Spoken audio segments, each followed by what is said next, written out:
good afternoon, everyone. My name is Jean Labuschagne, and I'm the Director for Conservation Development with African Parks.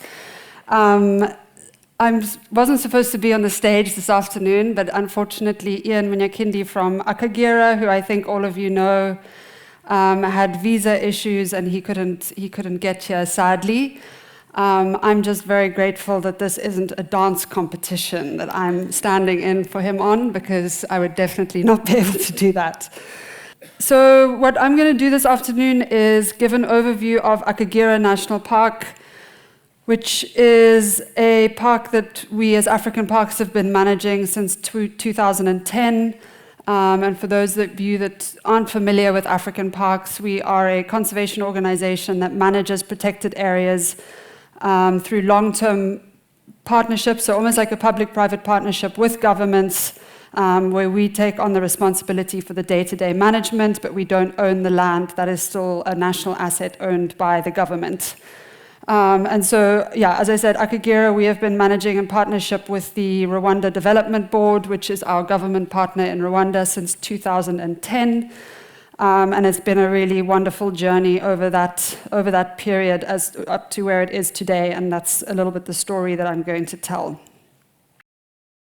Before I get into Akagera's story specifically, I think it's good to take a step back and look at Rwanda as a country. So again, for those of you that don't know, Rwanda is a tiny country right in the middle of Africa, landlocked. It's about 2.6 million hectares in size, and it has one of the highest human population densities on the continent, at 600 people per square kilometer. So it's an extremely dense country from a human footprint, human population perspective. I think everyone in this room will know about the extremely tragic genocide that happened in Rwanda in 1994, where up to 1 million people, majority of whom were Tutsis, were killed. And it was just an extremely tragic incident that impacted that country in ways that I think none of us will ever understand. Paul Kagame has been the president since then, and he instilled an extremely strong governance and rule of law in that country right from the beginning. I've read that he looked at places like Singapore as inspiration, and at every level within society, he has kind of built up to have really strong rule of law and really strong governance. And I think just some examples of that: on the Corruption Perception Index, we are tied with Botswana as number 3 position in Africa, so one of the most kind of seen as the most stable countries on the continent. There's the highest share of women in parliament globally, at 61%. Really high literacy rates. Unemployment is relatively low, especially for Africa. And just in general, the whole kind of economic development of the country is going really well. And I think in the context of where it came from, this is just such an incredible story of that governance and sort of trajectory of the country. If you then look at Rwanda's national park system, so about 30% of the country is covered in some form of forestry or tree cover, and there's a huge I actually read earlier that he's made it illegal for it ever to go under 30%. So it's an extremely strong commitment to keeping it at 30%. Of course, a lot of that is monocrop forestry, but there's an enormous reforestation program happening in the country, and then just under 10% is actually devoted to conservation areas. Of course, there's very limited potential, no potential for that to really grow. So the 4 key protected areas is Volcanoes National Park in the northwest. So that's obviously the famous one for the mountain gorillas. Relatively small, but they are slightly expanding that at the moment.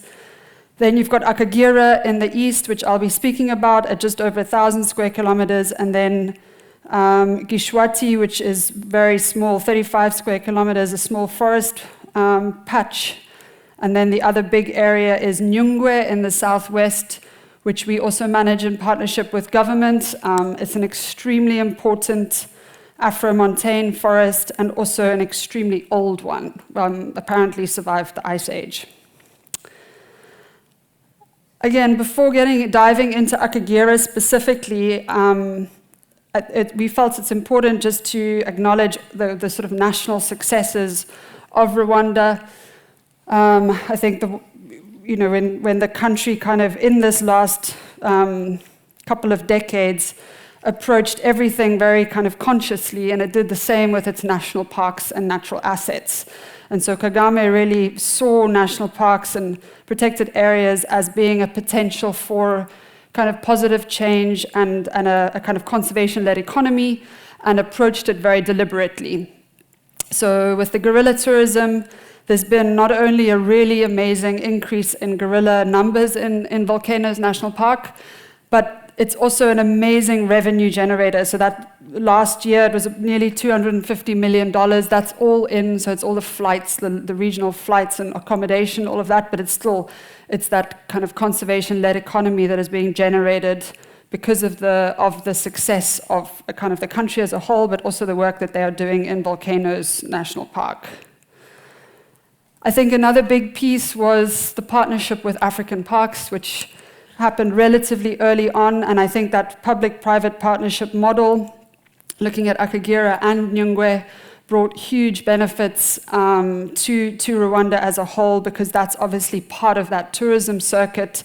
And so people now aren't just looking at gorillas, but there's a fully functioning kind of savannah system that they can go and visit. We brought back the lion and black and white rhino to Akagera. And that was the big five is a big piece. Or if anyone is visiting Africa, they want to be able to go and see all of those species, and I'll come back to that later on.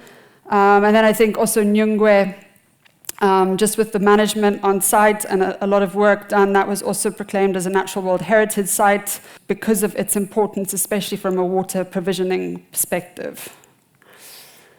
And then I think the other piece that he really looked at right from the beginning was saying that if you're going to make all of this work, communities have to benefit tangibly from this success. So there's a policy in the country that 10% of park revenue, so that's from park fees and sort of direct costs from the park, go to local community projects. And so since 2005, there's been about 9.1 million that has gone to about 1,000 projects. So that's just from park fees and kind of very direct costs from the parks, but still the fact that that is in policy, and that right from the get-go, the country understood that that was an important factor to consider is really incredible, especially again considering the journey that they've been on. So if we then come down into Akagera National Park, so Akagera is on the border with Tanzania, right in the east of the country.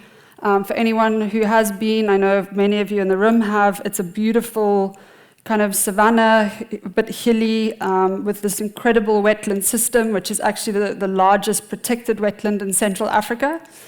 It's the last sort of savanna refuge where you still find your full kind of set of savanna species in Rwanda. And I think really helpfully, it's an easy drive to the park. It's a tar road the whole way. There's a really nice coffee shop halfway.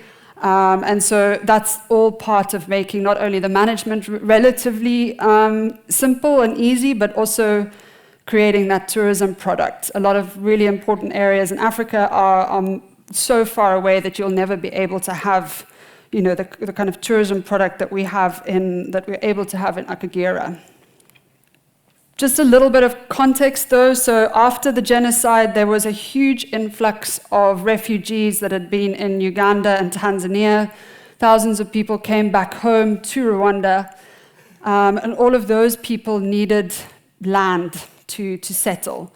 And so just after the genocide, about 60% of the park, I sort of roughly drew it with that orange border there, actually was de-gazetted to give those people a home. And of course, we as conservationists never like seeing de-gazettement, but in this case, it really was warranted and completely understandable. So Akagera shrunk from about 3,000 square kilometers down to 1,000. It had lost around 90% of its wildlife due to obviously poaching, bushmeat, everyone was needing food, and also that habitat loss that I've just explained. There had been a loss of lion and rhino out of the system. There was still buffalo, hippo, elephant, all your major kind of key species, but even though they were at very low numbers, they were still there. And a very big issue certainly when we came in 2010 was human-wildlife conflict, and particularly with hippo and buffalo. And because that whole region that is in the sort of orange outline obviously was national park, that's where all the wildlife knew and had been living, and then there was this influx of people that came into that of course created an enormous amount of tension. And so when in 2010, I think again the country was still on its rebuilding path, and looked at these protected areas and saw that there was a need to channel not only financial resourcing into them, but very importantly, the technical resources. And Peter and I were just speaking earlier today that often, this sort of partnership model is very interesting because of the financial resources that come, whereas in Rwanda, they actually were just looking for expertise for good management on the ground. So much so that they actually contributed financially right from the get-go towards the management of the national park, which is, in the 13 countries that we work in Africa, only one other country does that, and that is Benin. So it's very rare to have the governments actually contribute from a financial perspective. But Rwanda did, and they saw that this partnership model was a really strategic way for them to bring that expertise in so that their parks can be well managed, and that can be part of that kind of broader kind of conservation economy that they wanted to create in the country. Of course, that was going to have to start right from the beginning because of the low wildlife population. Tourists are not going to come if they can't have a sort of guarantee of seeing wildlife, so that was always going to be the first sort of foundational piece of work that needed to happen, so that you could then start to work towards a tourism product and to be part of that circuit, and then ultimately so that you could really benefit the people living around this protected area. I think just as I explained at the beginning, we're an organization that partners with governments to manage their protected areas through a partnership with them. What we then do on the ground in each and every area that we work is captured in this model. It's going to be too small to see, and it's not about the detail, but effectively we look at 3 key pillars in every area that we work. So there's the biodiversity conservation piece. That is all your conservation law enforcement. It's your restoration of critical systems. It's the research and monitoring that we do on the ground. Everything that you need to get that ecological system to be protected and functioning well. You then have the second pillar, which is community development.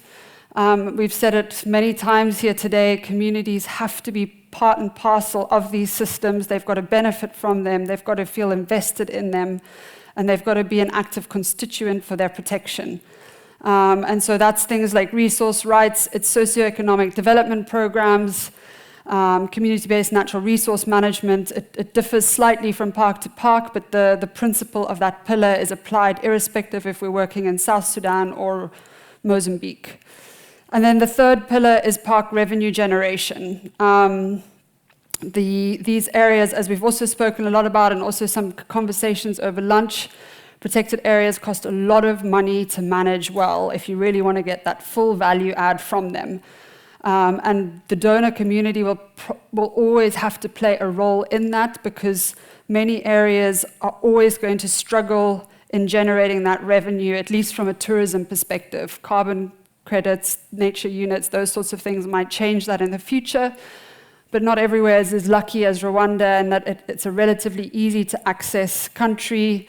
It's visas on arrival, it's coffee shops 1.5 hours from the park. Those sorts of things all make tourism better.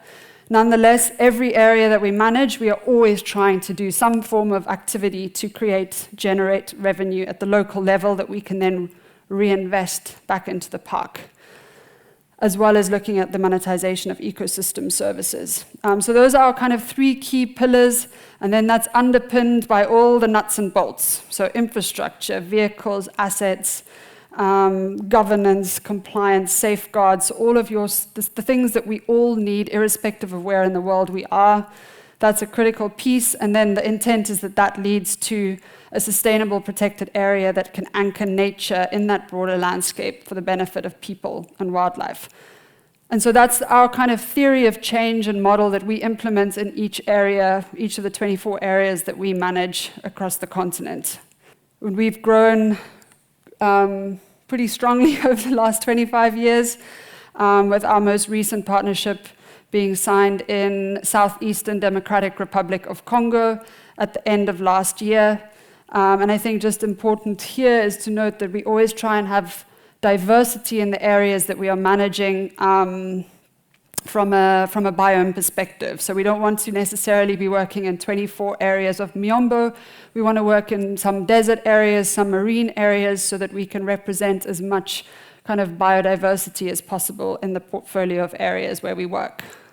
So coming back to Akagera, this is effectively the vision of the park. I won't read it all out, you can read it on the screen, but it's very much about rehabilitating that system so that you can bring about development at a national level, both at the national level, but also for the communities that live in and around Rwanda.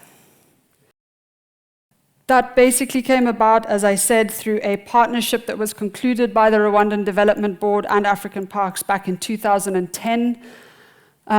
It's effectively in the Rwandan legislation a joint venture, and we created together the Akagera Management Company, which is the formal entity through which we are managing Akagera. And and I'll come back to it in the lessons learned. Our partnership with Rwanda is one of the best relationships we have in all 13 countries that we work. They fundamentally understand the model. They understand that this is a strategic partnership that enables them to get on and do other things and us to get on and do the work on the ground. And it's just, it's just an incredible relationship. And the governance within that country is really, really impressive. And it's been amazing to work with them. And I think the other piece that's really important is that the Akagera Management Company is really the entity that everyone refers to in country, which is as it should be. So it's not per se RDB and African Parks. Everyone works for AMC and sees themselves as AMC, which shows that partnership is really kind of not just on paper, but every single day is kind of being lived in reality. So what was that journey like in order to get to the Akagera of today? The very first piece of work that was needed to be done was to put up a fence on the western boundary. So as you will recall from that map, a lot of that land had been de-gazetted, but wildlife still knew that area and was kind of being squeezed back into the 1,000 square kilometers, and the human-wildlife conflict was out of control.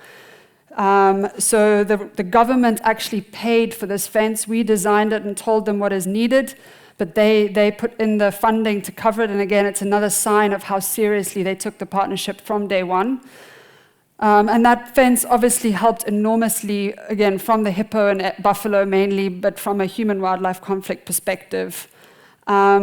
There was a huge effort put on anti-poaching, and I'll get into some stats in a bit. With time, once that sort of law and order had been reestablished and there was stability in the park, we then started looking at species reintroduction. So first lion. We brought in, I think it was a total of 7 or 9 lion over 2 years in 2015 to 2017, and then brought in black rhino. I think in total about 23 were brought in, and then more recently white rhino. with the last move being 70 in one big move over a couple of weeks last year, which was quite a lot of 747, Boeing 747 fulls of rhino. And then a lot of work was done on habitat restoration. So lantana, Dicrostachys, water hyacinth, there was a real problem with alien invasives, and that's still ongoing. And then also bringing in proper fire management. So it was a lot of foundational work that had to happen, but that was always going to have to be your first step.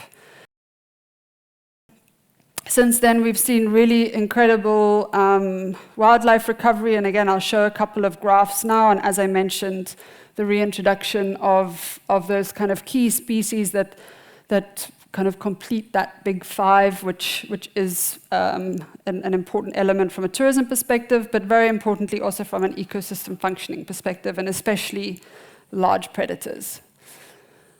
This is just a graph showing snares removed from the park. So as you can see in the beginning, as we increased patrol effort after we signed the partnership in 2010, the peak was at roughly 2,000 snares, and I'll show you in a bit, but there were roughly 4,000, 6,000 animals at that time in the park. So 2,000 snares on a total population of 4,000 to 6,000 animals, and that's just the ones that, I mean, we found most of them because it was a pretty extensive patrolling, but it's a huge impact that would have been having on wildlife populations. Those stats on the right are just the complement of rangers that we have and the monitoring that has to happen on that fence line. But it's incredible to see how that snare count has come right down, even though that patrol effort has remained. There are spikes. You can see it in 2017, 2022, and that just shows the importance that you've got to keep on working day in and day out. It's never going to become a passive, management situation in a context like this. If you look at the wildlife population growth, this is just the total animal counts. We obviously distinguish it with species in the survey, but a really amazing increase from 2010 up to the sort of peak of 13,000 odd in 2019. That slight dip will be the introduction of big predators into the system, and so you're naturally going to have a slight dip and then a stabling out of that population. Sorry, that shouldn't be 50%, it should be more. If we then look at the outcomes on the economic and social side, so obviously the ecological piece is the foundation off of which you can then grow. So incredibly, last year, Akagera, for the first time ever, was financially sustainable from tourism. So they made over 5 million in annual revenue, and Ian, who should be standing here, should then have got a clap, because that's a really amazing achievement, and he's very good at making money. So 51,000 visitors last year, which we really love. 60% of those was from the domestic tourist market, which is exactly what you want to see. The jobs and the community benefits through that. Akagera has an amazing community freelance guide system that they put in place. So community members go through guide training that we support them with, and then they effectively are, it's almost like a Uber service. I mean, you can pick up a guide if you need one, and they will then take you through the park. And I think since that program started, over $1 million has gone back into those community freelance guides and into their communities. As I said, Rwanda has the tourism revenue sharing program, so 10% of the park fees and any park-related costs goes into community programs. And then they also have a really cool policy called the Special Guarantee Fund, which is 5% of that revenue goes towards human-wildlife conflict projects and support, because it is a huge issue in Rwanda with the very hard boundaries and the very high human density in the country. This is just looking at the commercial revenue growth in the park. So it went from about $200,000 in 2010 to just over 5 million in 2025, which means that the park is now self-funded. Obviously, the dip in the middle, I think we all know what caused that. If you look at tourism numbers, again, really nice growth up to the 51,000 odd, nearly 52,000 in 2025. And as I said, it's really, really lovely that the majority of that is from that domestic market. It means people care about the park, they enjoy visiting it, and it builds that active constituency that is part of what we want to achieve in every area that we work. Of course, it has its threats and challenges, and it's easy to look at that kind of journey and think it's been an easy one, although I think everyone in this room knows that it's never the case. We have 500,000 people living on the western boundary of Rwanda. That brings enormous challenges, and that is only increasing, as we all know, with the population growth in Africa especially. So that constant encroachment, constant kind of coming right up to a protected area is a challenge that we have to constantly live with. Limited fuel sources, that drives things like charcoal, invasive species and fire. So we're constantly working on prickly pear, lantana, water hyacinth in particular, and then working on managing fires, which is an ever-present challenge in many areas. Probably going to be one of our biggest challenges going forward is the fact that it is relatively small and it is isolated. There is no kind of real potential for dispersal. And so things like genetic diversity, vulnerability to disease, that is going to mean that we're going to have to manage that more intensively going forward. But we have a lot of experience of that in managing similar and often much smaller areas in Malawi, which is also equally extremely densely populated and extremely hard boundaries that those countries are also facing, or those parks are also facing. And so we've got a lot of lessons learned internally on managing that.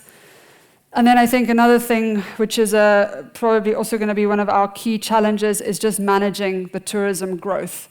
What we don't want to do is face situations that we've seen in other areas, especially in East Africa, where kind of uncontrolled, unmanaged tourism is actually becoming one of the greatest threats to that system.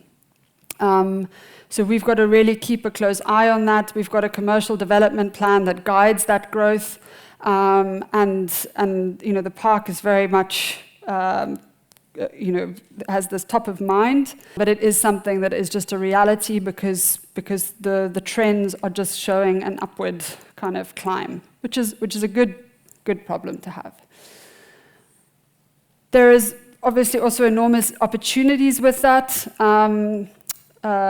because if you do it well, you can grow it sustainably and you can manage it carefully. And again, I think having that domestic tourism is just really good, because if you do then have some of these international shocks to the system, hopefully that domestic tourism isn't always as affected at a global level, and hopefully can maintain that.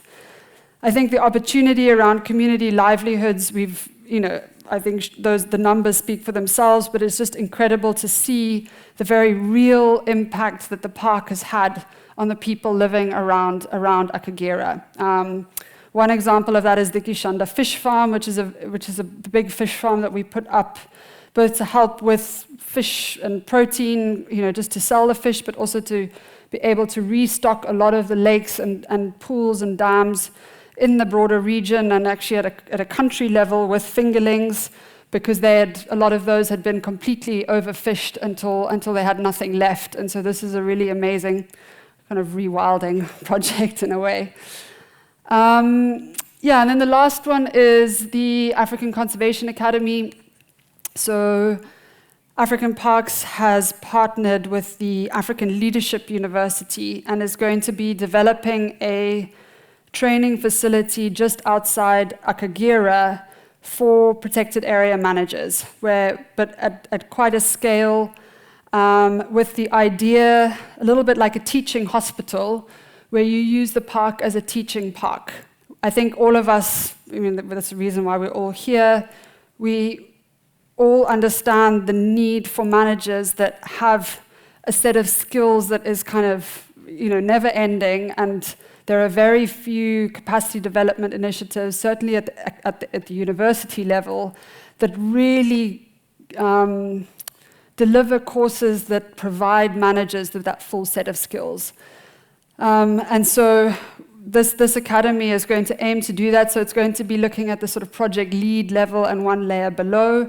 It's not only for African parks, it's for the whole kind of sector, but very much using the theory that you learn in the classroom and then seeing how that is applied in real life in Akagera. And because Akagera is easy to access, but it's also very good from a teaching perspective because it's got a very strong community piece, it's got a very strong tourism piece, it's done the full rewilding from an ecological perspective, it's got marine, aerial, terrestrial, a lot of technology, so it's just a really nice kind of all-round, it's got fenced and unfenced, all-round from a training perspective, and I think it's going to be a huge opportunity for Akagera and for Rwanda in the future. Lessons learned. You need to give us all like a lollipop for following your instructions so well, Ignacio. Yeah, as I said earlier, I think the number one lesson for us is that if your government partner is right there at the table with you and is walking every step of that journey with you, and equally us with them, the success is just so much greater. And we've really seen this really clearly in Rwanda, that we couldn't have asked for a better partner, and that at that governance level, that partnership, that collaboration has just been extraordinary, and that has created the enabling environment for all the success that we've seen in Akagera. And so I can't say it enough how fantastic it has been to work with a government that is so progressive and so forward-thinking, but also that understands the model to the point where they can say, that's your guys' job, get on with it. And we are here to support and play our role as per what that agreement has specified. So I think that was the number one lesson. Tourism can finance conservation. I think that is a very real lesson we've had in Akagera. And the fact that it is now 100% self-financing. I think it is important to caveat that does take time. It takes an enormous amount of effort and resources and investment into that system to get it to the point where it can start to be achieving the results that it's achieving here. I also think it's important to recall that takes the right environment. Things like the fact that Rwanda is Rwanda, that the Rwandan government is the government partner that it is, but also that it is a relatively small country, it's relatively central, you can get a visa on arrival, again, coffee shop, tar road. All of those things help to make, if you're sitting in New York Googling where I should go on holiday, and you see that it's going to take, 12 hours on a bad road, and you can't get a visa on arrival, you automatically are going to look at a different country. Notwithstanding all of those caveats, it is a lesson that you, if done and really invested in and done in the right way, it can be an amazing generator of funding. And then I think the third key piece was the complete alignment and integration of conservation and the communities that lived around Akagera. For anyone who's been there, the community program is really amazing. There's everything from bicycle races that see hundreds and hundreds of people partaking for kind of conservation races, so they use sport really well.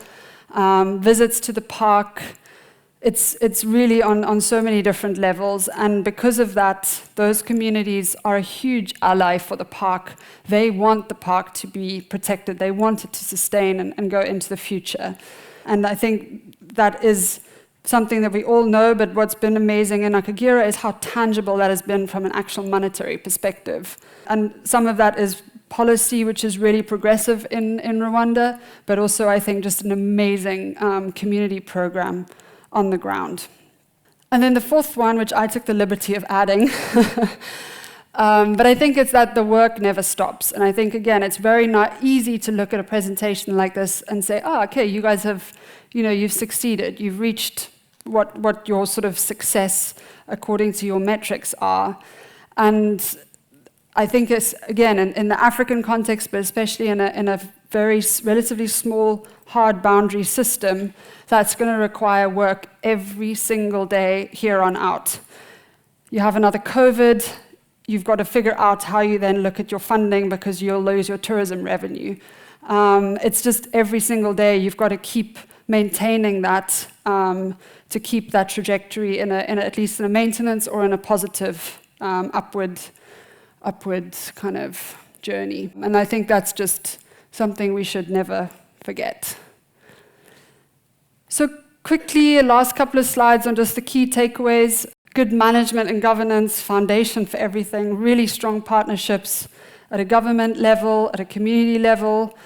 Rewilding, so once the area was stable, bringing back those missing species, having clarity of vision, long-term vision, all of those are kind of some of those really important ingredients that have resulted in some of those stats that you see at the bottom. And again, it's unbelievable to think that it is now being sustained through tourism revenue alone, that we haven't lost any species in that system, but that's going to require every single day keeping at it. And just a couple of, I'm not going to read through all of these, I'm sure we'll share the presentations afterwards, but I think just a couple of really nice stats, and what Akagera has done really well, and it's actually maybe a fifth lesson that I'll say to everyone here, is monitoring that local impact, national impact, including from an economy perspective, as early on as possible in your projects is really useful, because then you can show to your government partner this isn't just about conservation and reintroducing species, but it's 8.7 million in taxes and social security contributions. That's way more than they've had to give in their monetary contribution to the park. They have gained in those taxes. And it's something that we don't often measure. 70% of Akagera's budget is spent locally in that region or in the country. So that's 70% of $5 million is going into that local economy. There's the revenue sharing and special guarantee fund, which is $4.7 million since 2010. So that being able to show that impact beyond just the sort of traditional conservation metrics is very powerful, especially as we get more pressures potentially from a societal or a political level. Paid salaries, 18.8 million, 326 jobs. That's a stable income every month being paid, supporting families. That's a huge stabilizing factor, especially in many African countries where there are very low kind of employment rate. What else is interesting? I think the fish harvesting, I didn't speak specifically to it, but there's a really amazing fishing cooperative inside the national park that fishes the indigenous species in the biggest lake in Akagera. And that helps not only from a social perspective at getting income into the communities, but also helping modestly at our own financial sustainability for the park. And then I think just the total revenue generated, 33 million and nearly 500,000 paying visitors.